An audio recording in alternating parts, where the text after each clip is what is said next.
السلام عليكم ورحمة الله وبركاته. بسم الله الرحمن الرحيم.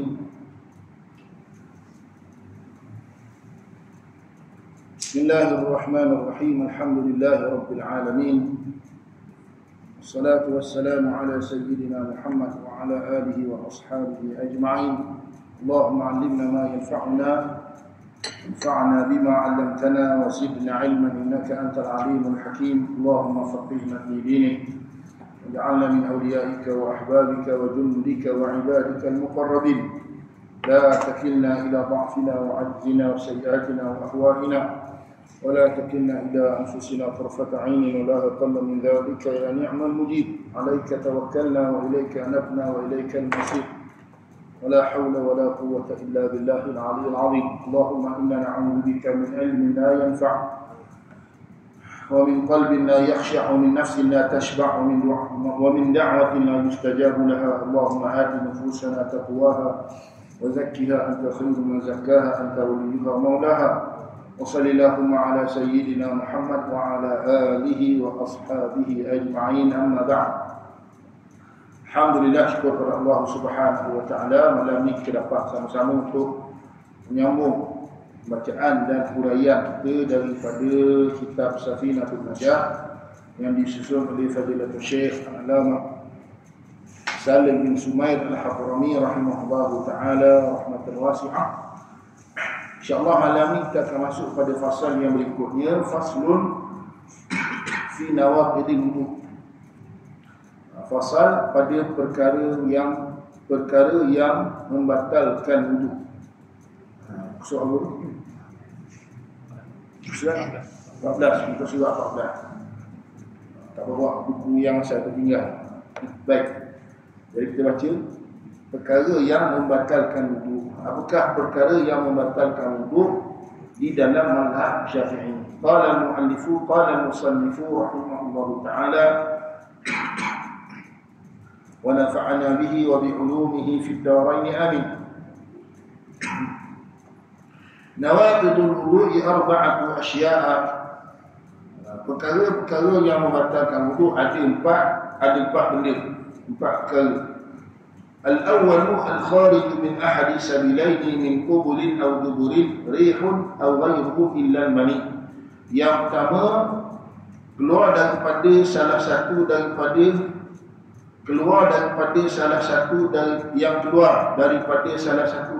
dua jalan, sama ada kubul ataupun dubur, angin ataupun selainnya, melainkan air mani. Itu yang pertama.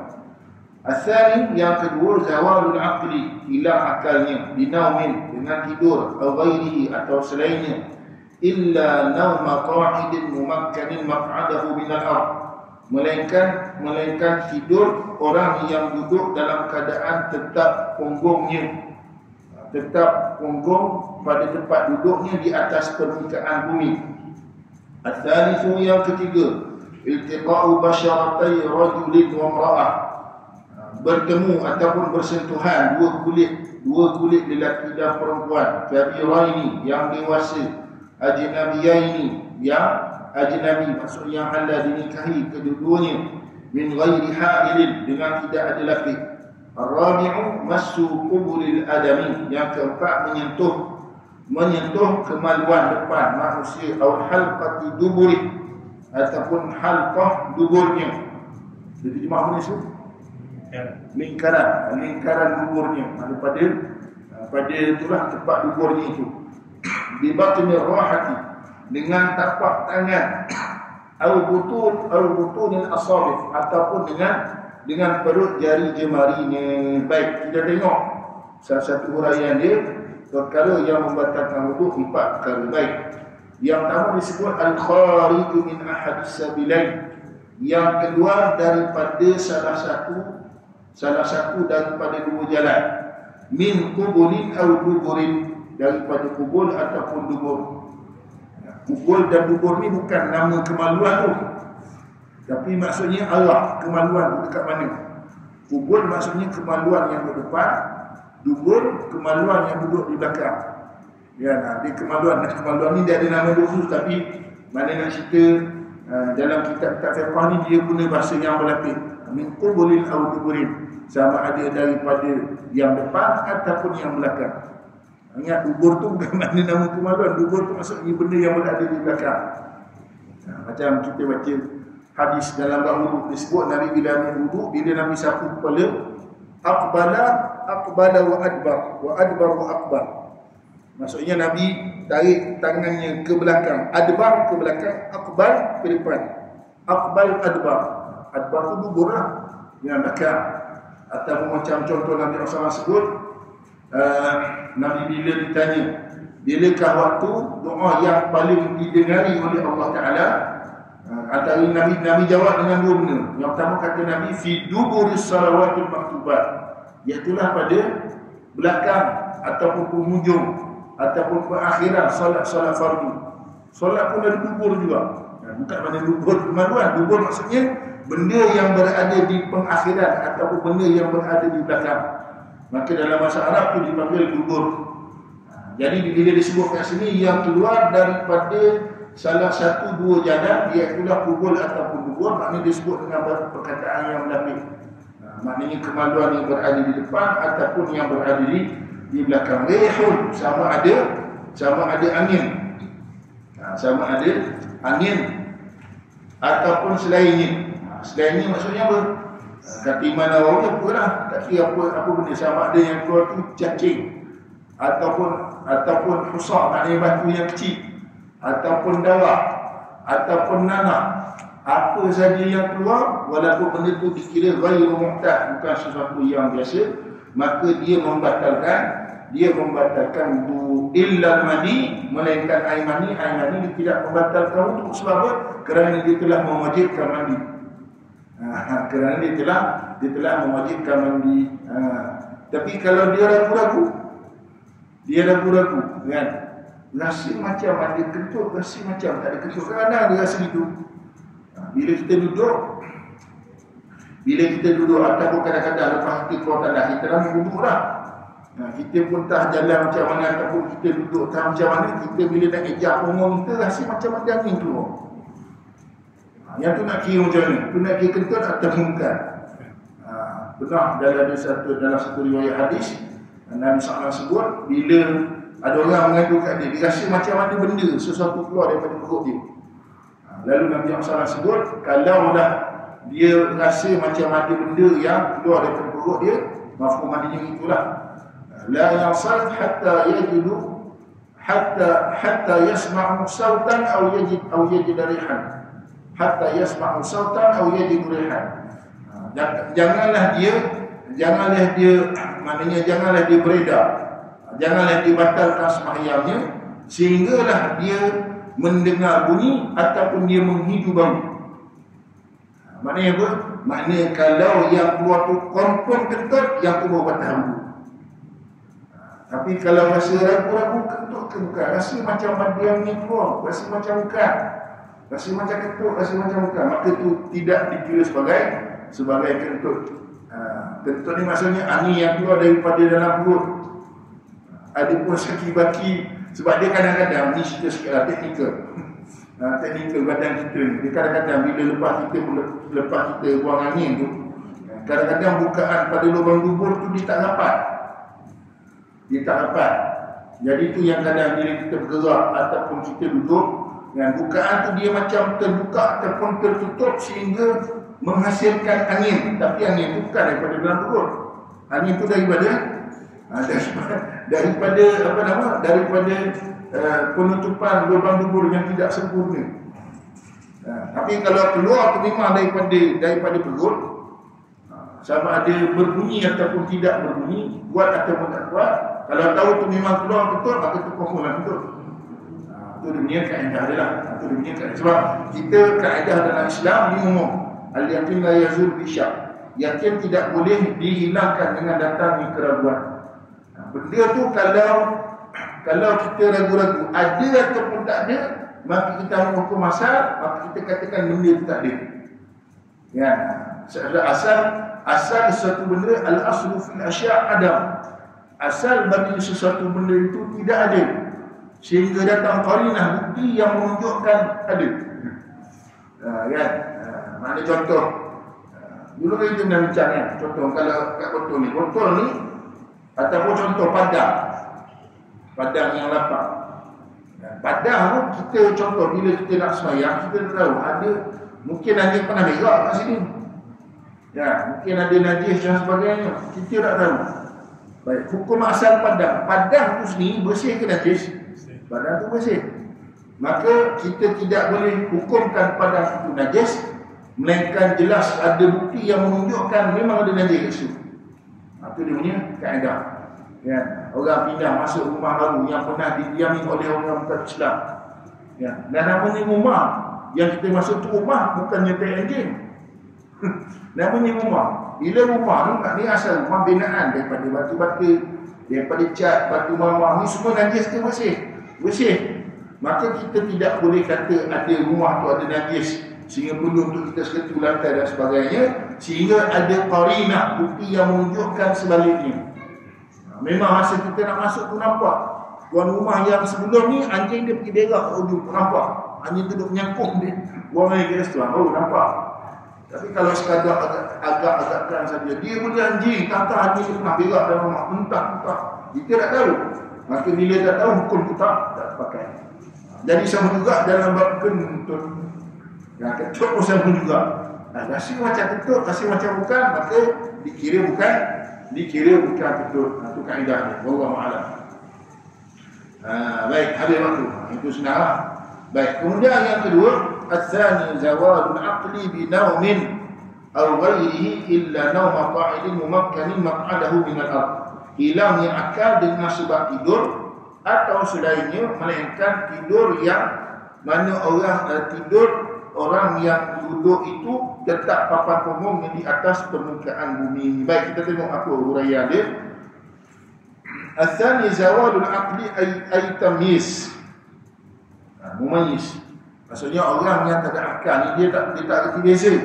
Dia tak tahu beza dah batal wudu ke belum batal wudu. Tapi bila orang ni hilang akal, bila kalau mumayyiz reti beza tak reti beza, itu maksud dia.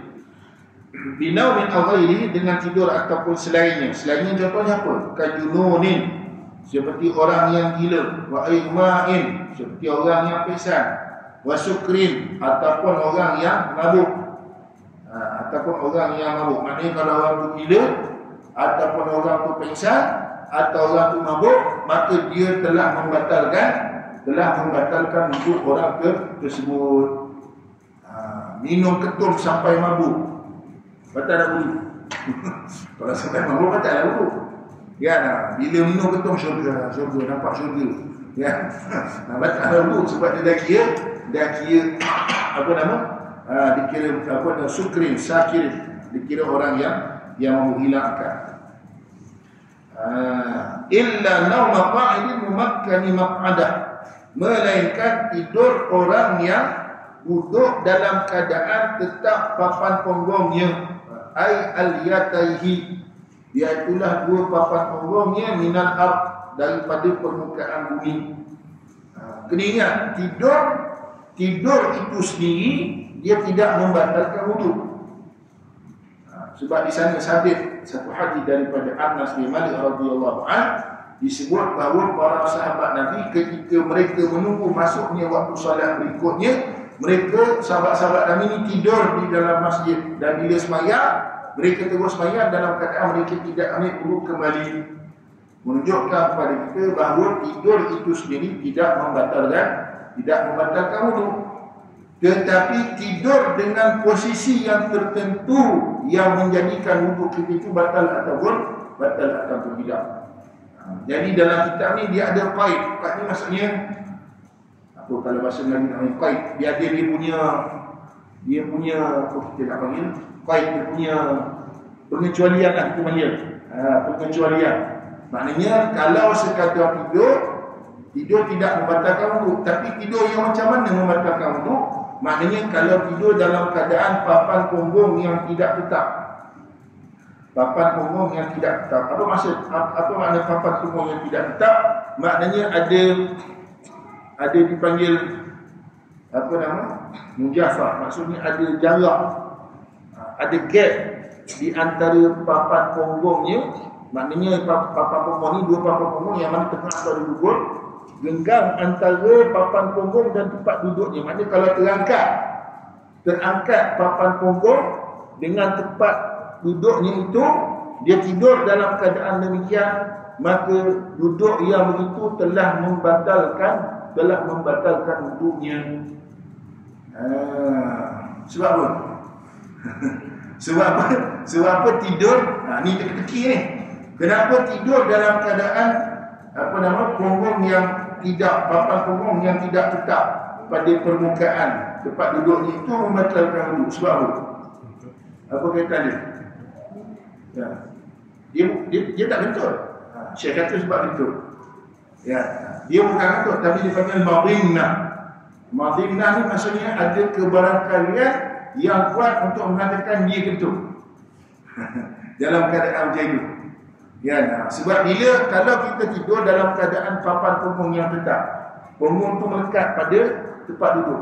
Disebut dekat sini tak kira lah sama ada dia duduk di atas bumi, permukaan bumi, ataupun kerusi, ataupun di atas belakang binatang tunggangan yang dia naik, kuda ke, unta ke kan, dia ada tempat duduk. Ataupun macam kita sekarang, kita tak naik kuda, kita naik bas. Ada yang rumput naik kuda, tak ada kan? Naik bas pun naik bas. Kita duduk dalam bas dalam keadaan papan punggung kita memang melekat pada kursi bas tu. Kita pun tidur, berdengkur-dengkur tidur, terus sampai keloli tidur. Ya, tidur tak tahu sampai melumpur lah. Rasa sekejap lah tidur. Baik. Kalau tidur macam itu tidak membatalkan wuduk. Sebab apa? Bila papan punggung dia rapat melekat pada tempat duduk, kalau dia nak kentut dia boleh rasa. Kalau angin nak keluar dia boleh rasa. Tapi kalau dia renggang, papan punggung tu renggang daripada tempat duduk, kalau angin keluar agak-agak rasa lah. Dia tak ada roadblock kat situ. Dia tidak ada satu yang menghalang lubang lubur daripada angin keluar. Maka dia pun akan keluar dalam keadaan dia pun tak sedar. Sebab itu di sana ada hadis yang dia kata al-ainu wika usah fa idza namatil ainani ustut li qalbika. Hadis riwayat At-Tabarani, Al-Imam Ahmad dan juga At-Tabarani. Al-ainu wika usah, mata menjadi pengikat kepada lubang dubur. Asah ni maksud lubang dubur lah. Asah itu maknanya lubang dubur. Ya, bukan dubur tu masih belakang. Al-ainu wika usah, mata menjadi pengikat kepada lubang dubur. Idza namatil ainani ustut li qalbika. Apabila mata pun pejam, tidur, maka terbukalah simpulan pada lubang dubur. Bila mata jaga, kalau kita ketuk rasa lah. Kalau ketuk tak rasa maknanya ada penyakit tu. Cepat-cepat jumpa doktor. Biasa kalau kita jaga, kalau nak ketuk kita rasa. Kita rasa. Tapi bila kita tidur, kita pun tak rasa kita nak ketuk. Sebab apa? Sebab yang mengikat lubang dubur itu telah terpejam. Melainkan kalau dia duduk dalam keadaan papan punggung yang melekat pada permukaan bumi ataupun kursi dan sebagainya, maka barulah tidak membatalkan wuduknya. Sebab tu saya pesan, terutamanya bagi orang lelaki, kalau sembahyang Jumaat, ya, sembahyang Jumaat, sebelum sembahyang Jumaat kita buat apa? Khutbah, salat, tidur. Sebelum sembahyang Jumaat kita tidur, bukan dengar khutbah. Ya, khatib assalamualaikum warahmatullahi wabarakatuh. Kita pun waalaikumsalam warahmatullahi. Selamat tinggal. Kita pun masuk dalam kita sendiri. Kita pun tidur, ya. Baik. Masa kita tidur tu macam mana posisi kita tidur? Kita tahu tak? Ada orang jenis tidur kaki dia angkat ke sebelah. Ya, saya tak boleh, tak sampai nak angkat kaki. Ya, ada orang setengah tu dia tidur menyandar kat dinding. Dia menyandar kat dinding, kaki dia angkat sebelah. Ya, ada orang kadang dia kalau macam Allah Arab, dia menyandar kat dinding tepi tu, kaki menunjuk itu. Jadi kena pastikan tidur yang mana menyebabkan papan punggung kita tidak melekat pada permukaan atas. Kalau dia tidur kaki yang kat sebelah, dia melekat tak pada permukaan lantai? Tak. Kalau dia tidur dalam keadaan macam tu, sedar-sedar orang iqamat, tak boleh terus sembahyang, hendaklah dia ambil wuduk balik. Dia ambil wuduk dan dia masuk balik. Ya, siapa yang apa nama? Siapa yang terus sembahyang, maka sembahyang yang tidak sah. Itu kena jaga kan. Sebab ni kadang ramai orang ambil niat. Dia tahu nak selesai sembahyang Jumaat, dalam keadaan dia tak tahu wuduknya telah batal. Jadi boleh jaga-jagalah wahai orang lelaki yang sedang tidur ketika khutbah Jumaat. Wallahu a'lam. Habis waktu khutbah Jumaat, masa khutbah Jumaat kalau sedap tidur walaupun panas betul tak? Ya, dia kadang-kadang tempat ikon kata nak tidur susah, tapi bila khutbah Jumaat kalau penuh pun senang tidur. Tak tahu kenapa kan. Baik. Wa hadha al-istithna'u khasun bin naum. Dan pengecualian ini khusus bagi masalah tidur sahaja. Falau zala aqluhu bi jununin, kalau hilang akalnya dengan sebab gila, atau irma'in, atau dengan sebab pingsan, pitam, atau sukrin, ataupun gila, wa huwa qa'idun mumakkinun maq'adahu min al-ard intaqada wudu'uhu. Walaupun dia berada dalam keadaan duduk papan umum yang tetap pada permukaan bumi, maka wuduknya tetap batal. Kalau akalnya hilang dengan sebab masalah ni tadi, dengan sebab gila, dengan sebab pitam, ya, dia pitam, pingsan, tapi pingsan tu duduk bersila. Kan? Ataupun mabuk, tapi mabuk duduk bersila. Kan? Wuduknya juga dikira telah batal. Ya, melainkan kalau tidur tak boleh, wallahu a'lam. Baik, kemudian disebut wala yantaqidu wudu'u bin nu'as, dan tidak batal wuduk dengan sebab mengantuk. Mengantuk tak batal wuduk. Baik, apa beza? Ulama pinjam, apa beza al-farqu bainan naumi wan nu'as. Dia bukan naas dekat Melayu tu, naas kau kan.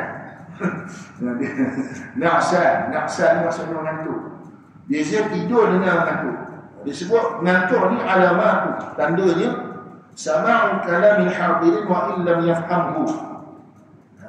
Maknanya dia dapat dengar cakap orang dalam keadaan dia tak faham.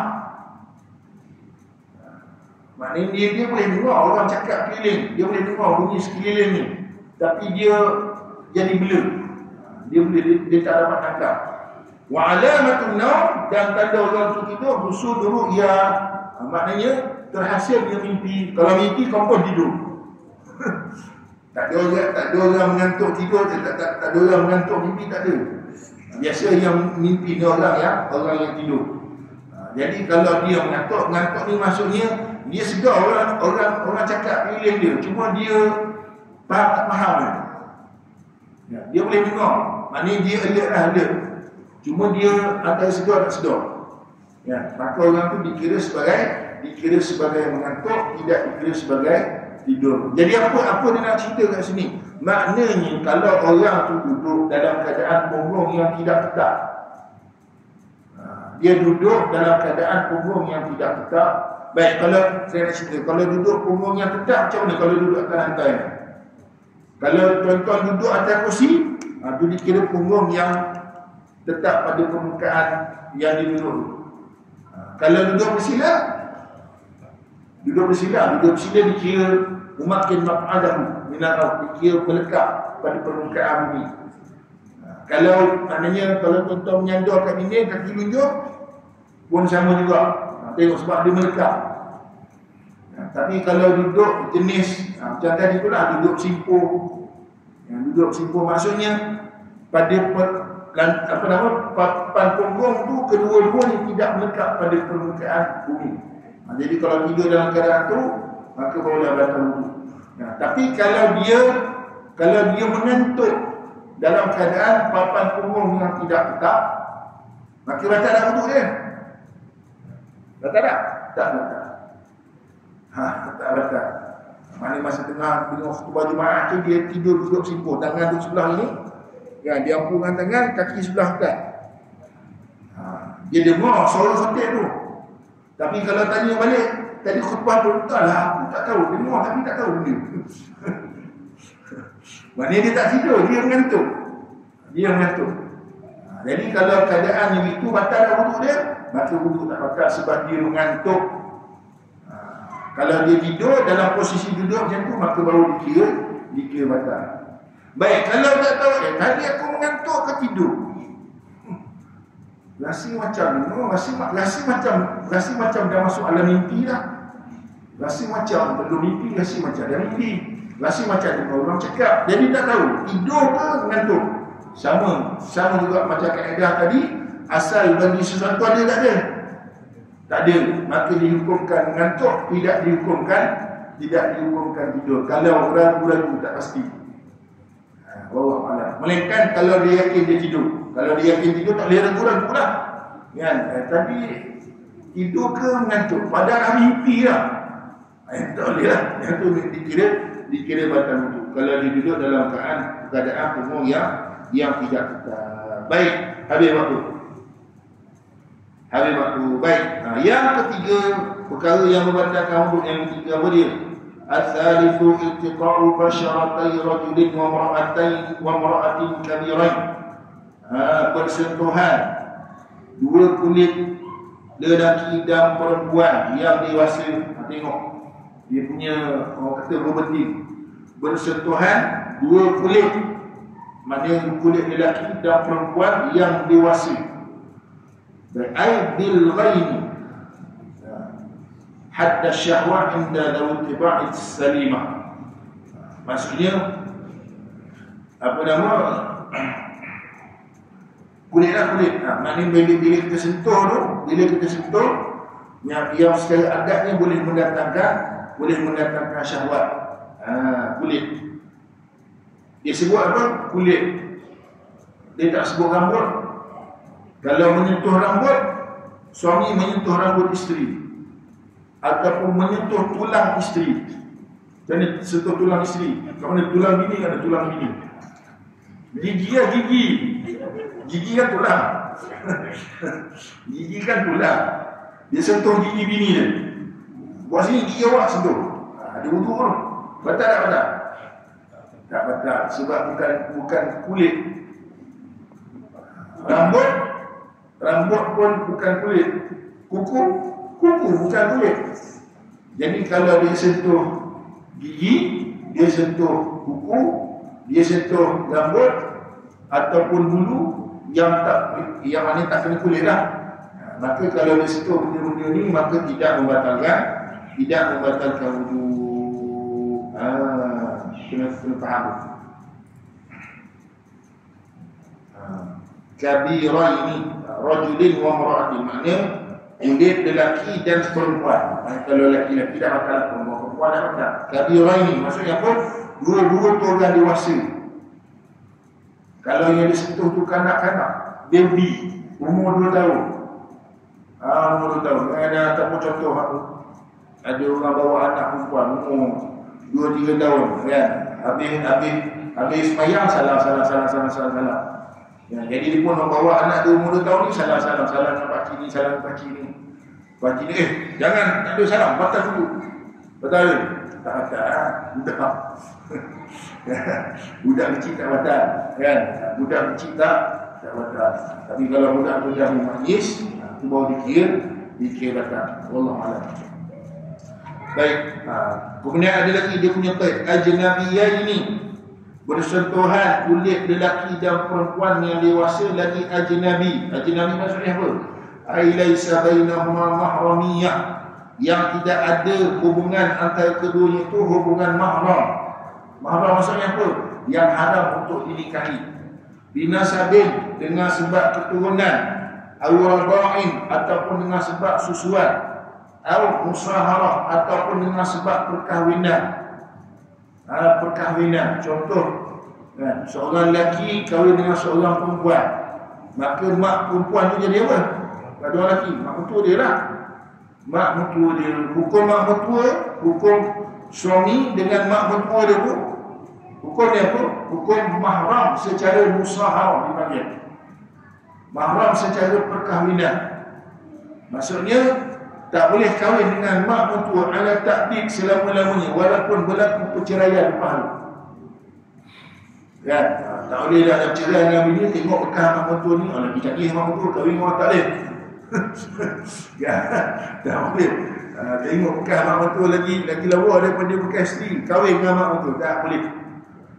Sebab akad aja, terangkat dia nikah kahwin, maka haramlah lelaki tersebut untuk berkahwin dengan mak mertua ni, walaupun sekiranya mak mertua dia dah jadi bekas mak mertua. Haram secara takdid selama-lamanya sampai kiamat tak boleh kahwin. Jadi orang lelaki buat pilihan yang tepat. Kok lah bekas mak mertua tu pula balu kan. Kena fikir betul. Habis tu. Jadi kalau ajnabi ni maksudnya siapa? Ajnabi ni maksudnya yang halal untuk kita nikahi. Ajnabi ni maksud orang asing lah. Orang asing yang halal untuk kita nikahi. Ni kalau tuan-tuan long story short, nak nikah cerita, nak tahu siapa boleh kahwin, siapa tak boleh kahwin, tuan-tuan buka surah An-Nisa, ayat apa saya tak ingat.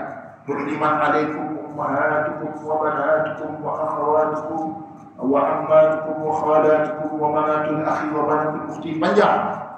Panjang ada kategori Allah Taala listkan sebiji-sebiji. Satu-satu Allah Taala down list. Allah Taala listkan siapa dengan orang yang kita tak kahwin. Maknanya lain daripada orang yang Allah Taala tak sebut dalam ayat tu, orang kita boleh kahwin. Ya, jadi tuan-tuan nak tahu lebih lanjut, sila rujuk surah An-Nisa ayat berapa saya pun ingat. Tapi pangkal ayat tu hurrimat alaikum ummahatukum wa banatukum wa akhawatukum, panjang ayat tu. Panjang. Diharamkan kepada kamu mak kamu, haramkan kepada kamu anak kamu, diharamkan kepada kamu adik-beradik kamu, diharamkan kepada kamu apa nama? Mak saudara. Kalau lelaki mak saudara sebelah ayah, wa khalatukum mak saudara sebelah mak, wa banatul akhi, dan juga anak saudara perempuan daripada adik-beradik lelaki, wa banatul ukhti, dan juga anak perempuan daripada adik-beradik yang perempuan. Allah Taala detail baru. Ini di antara ayat yang Allah Taala specify sebiji-sebiji. Siapa golongan yang haram untuk kita nikahi. Ya, wallahu a'lam.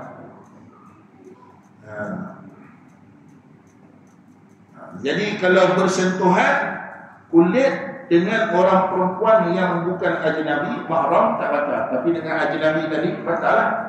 Ya, min ghairi ha'ilin, dengan tidak ada laki. Maksudnya kalau ada laki maka tidaklah membatalkan wudu. Cuma dalam hal ini saya nak cerita sikitlah sebagai orang kata thaqafah perbincangan. Sebab sekarang ni ramai orang untuk bawa pandangan kata tak batal. Ya, bila bersentuhan suami dan isteri, dia macam ini, dia menini masalah khilafiyah, benda yang tidak sepakat di kalangan ulama empat mazhab.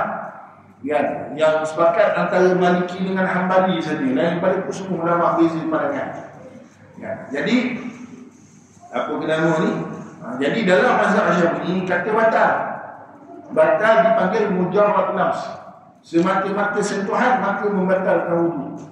Sebab dia pegang pada ayat Quran, wa in kuntum marda aw ala safarin aw jaa ahadun minkum min al-ghaibi aw lamastumun nisa falam tajidu ma'an fatayammamu sa'idan thayyiban famsahu bi wujuhikum wa aydikum minhu. Yang artinya dalam sebut ayat disebut aw lamastumun nisa, ataupun kamu saling bersentuh-sentuhan. Ayat ni boleh dibaca dengan dua qiraat, boleh dibaca dengan aw lamastum ataupun aw lamastum. Kalau lamastum satu pihak disentuh, maknanya ada pihak yang menyentuh, ada pihak yang disentuh. Tapi kalau aula mastum, maksudnya saling bersentuh-sentuhan. Saling bersentuh-sentuhan.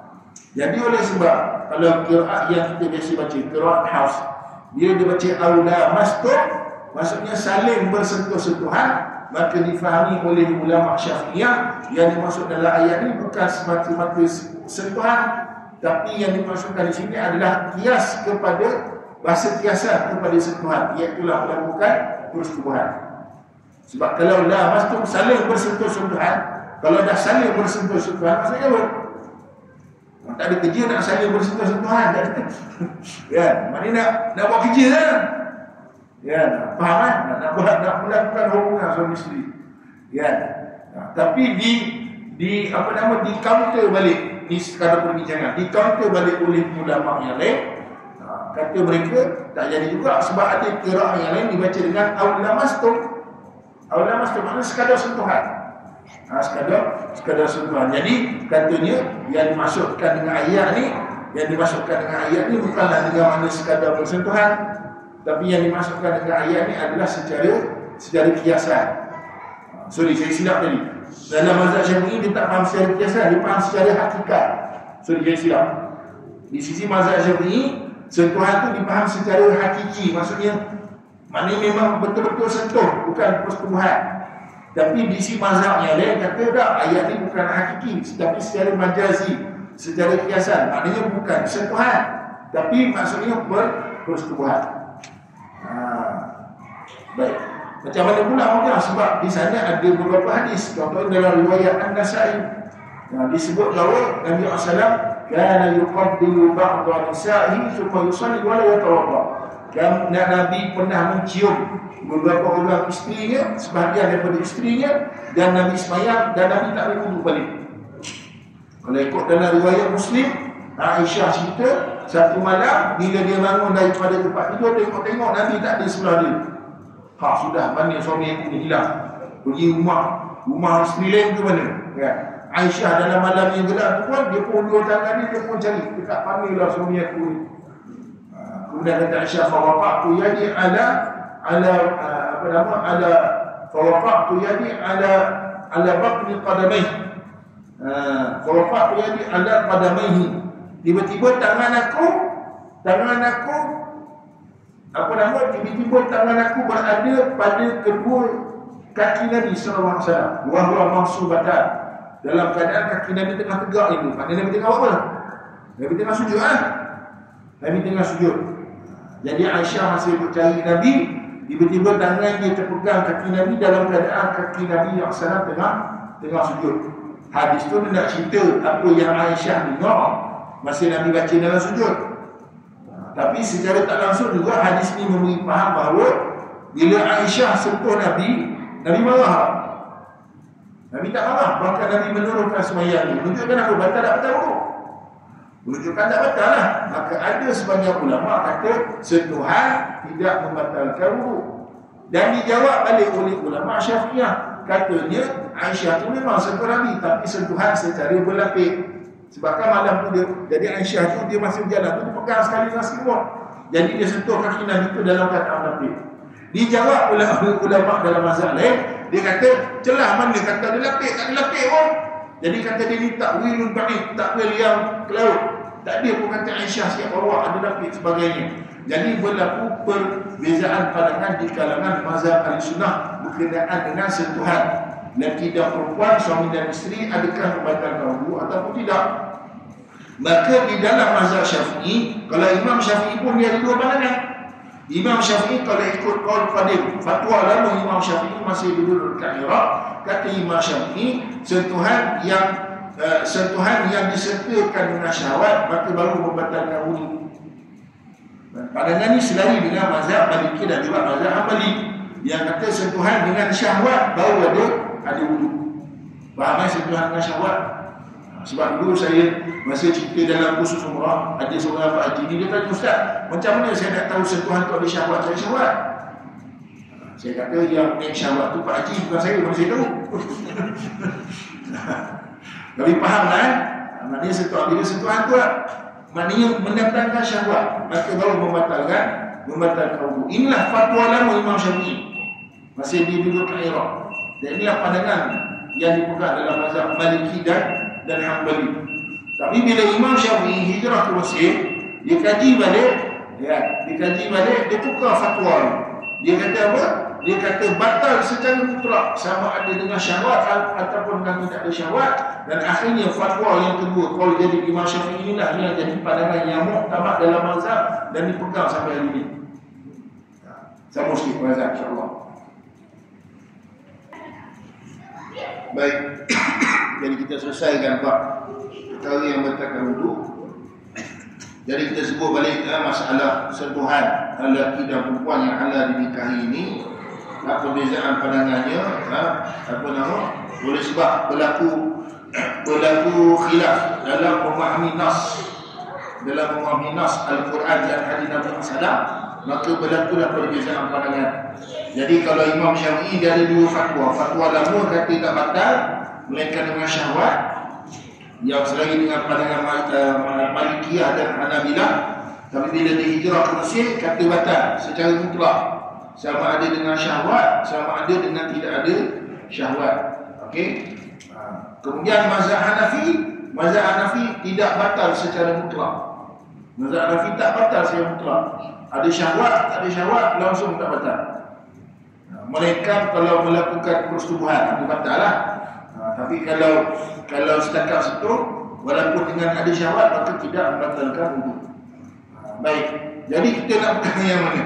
Oleh sebab kita di mazhab Syafi'i, ya, kita taklid pada mazhab Syafi'i, maka kita peganglah pada pandangan yang kata batal wudu. Tambah pula dekat tempat kita kalau nak ambil wudu semula tak ada masalah.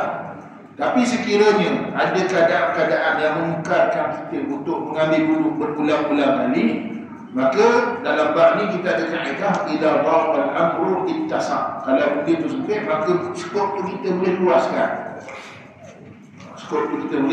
Kita boleh luaskan. Ya, maka kita bolehlah beralih kepada tak payah tukar mazhab, masih lagi dalam mazhab Syafi'i, tapi berdasarkan qaul qadim. Ya, dia keringat dia dalam mazhab ni fatwa yang lama dia tidak membatalkan fatwa yang baru, dia tidak membatalkan fatwa yang lama. Ya, sebab dia masih lagi dikira dalam mazhab, dalam lingkungan mazhab. Ya, jadi contoh macam kita di Mekah. Ya, kita pergi Mekah kalau masih nak tawaf. Ibadah haji umrah yang wudu pada wudu. Ni tawaf dia lain tak ada wudu tak apa. Jadi bila tawaf tu campur dengan kehidupan. Jadi kalau kita nak stick dengan pandangan yang asal dalam mazhab Syafi'i yang kata batal, alamatnya tawaf boleh selesai 20 minit, takut-takut boleh selesai 2 jam. 2-3 jam sebab apa? Sebab tawaf pusingan pertama batal, pusingan kedua batal dengan sebab sentuhan. Ya, kalau tawaf kalau tempat tawaf tu orang Malaysia semua mungkin kita boleh jaga. Tapi campur dengan orang Afghanistan, campur dengan India, campur dengan Turki, campur dengan makcik-makcik Mesir tu, kalau ada tawaf di Melang gua dia bukan dia peduli kita mazhab benda pun. Jadi menyukarkan kita.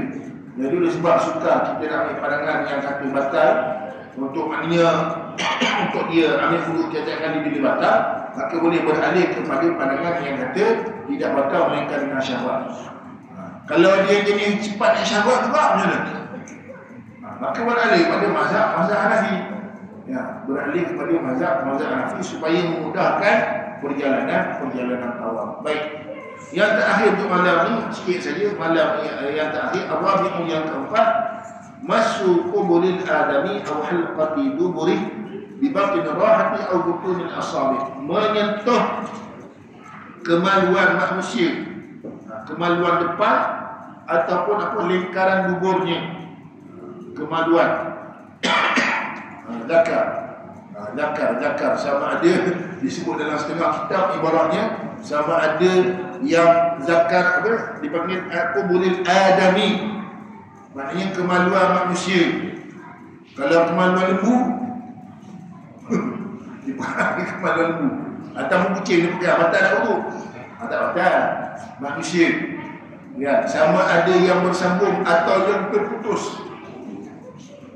Contoh jalan nampak ada kemaluan, tidak batal. Ya, manusia punya batal lah. Batal. Okey.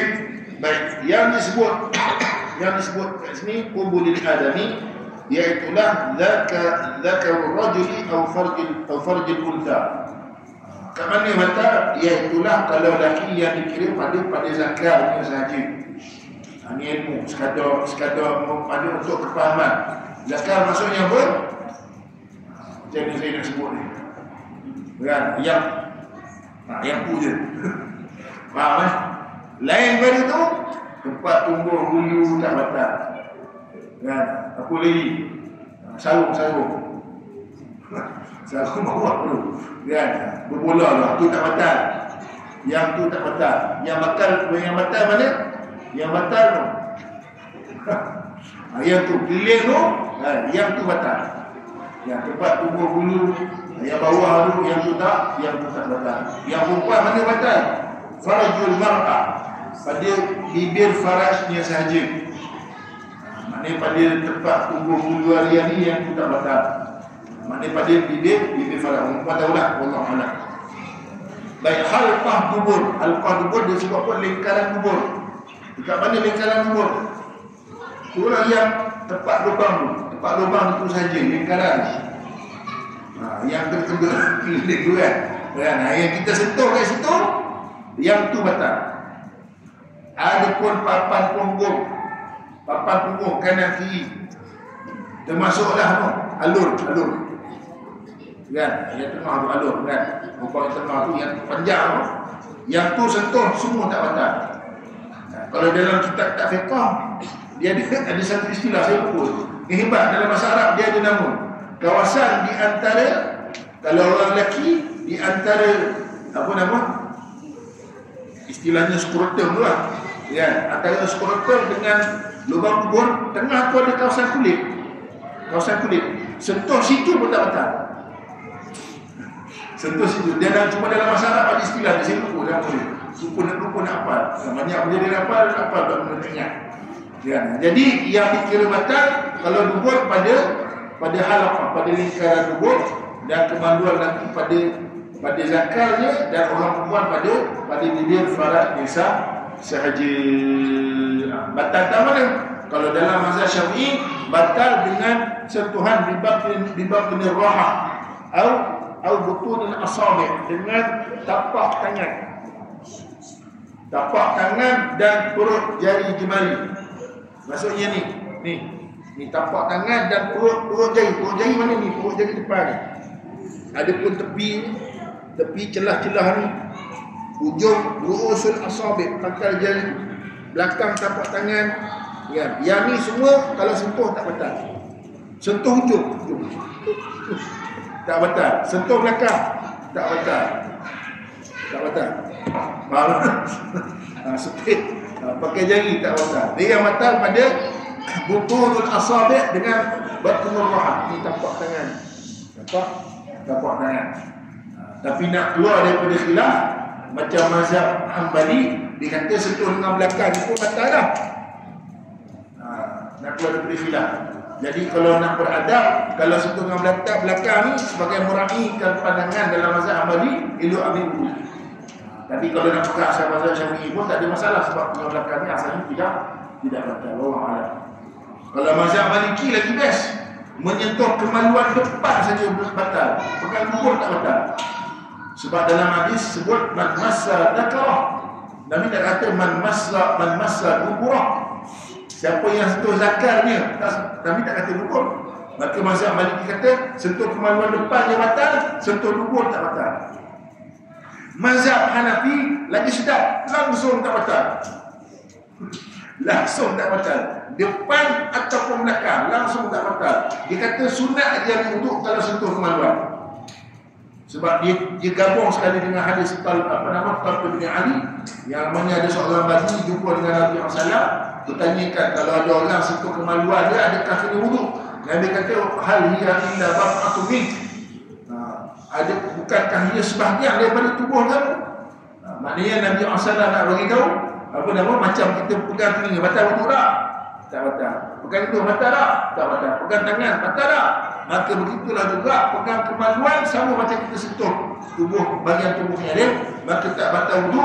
Maka katanya dalam mazhab Hanafi, kalau sentuh kemaluan sunat sahaja yang wudu. Ya, ni saya sebut ni bukan suruh ikut, nak bagi tahu je pokok ada orang bawa pandangan Allah. Tapi dalam mazhab Syafi'i batal sentuh kemaluan depan atau belakang dengan tapak tangan dan perut jari jemari. Wallahu a'lam bishawab. Any question?